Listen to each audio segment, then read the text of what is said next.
Hi. Is it December already? Well, I wasn't really prepared.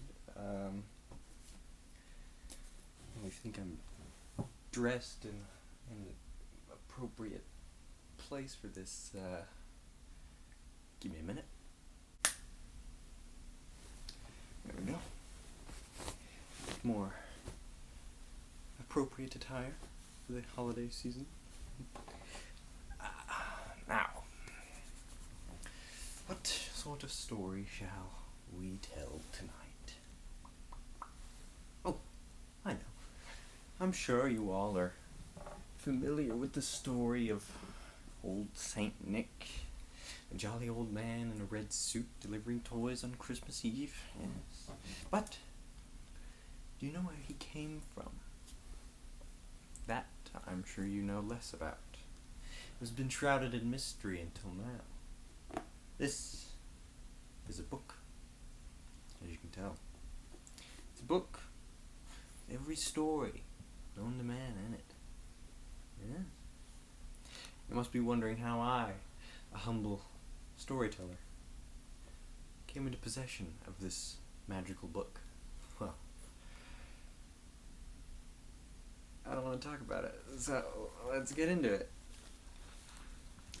Let's see.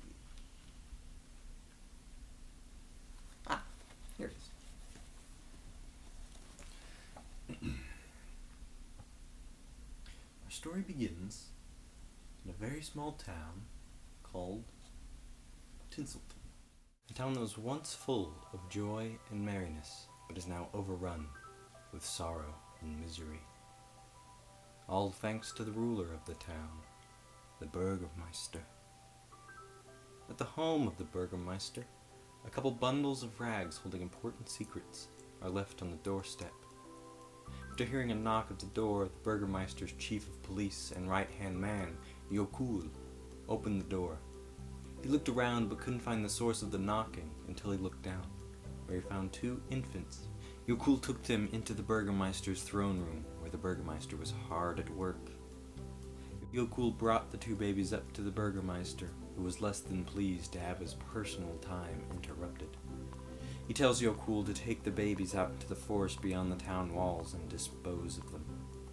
Before sending him off, however, he tells Yokul to hand him one of the babies, saying that he may have use for it. We couldn't just dispose of the baby. Luckily, he knew just where to take it. After trudging along in the forest with the baby hidden underneath his cloak, he came across a clearing, and in the middle of it stood a wooden cottage. Yokul approached the cottage and knocked on the door. The door was opened by a rather short woman with pointed ears and old eyes. Her name was Alba, and she was less than pleased to see Yokul. He revealed the baby from underneath his cloak and asks her to look after it. Even with the rocky past between Alba and him, he decided that she would take the baby. But not for Yokul. She would do it so the child would have a happy and loving family.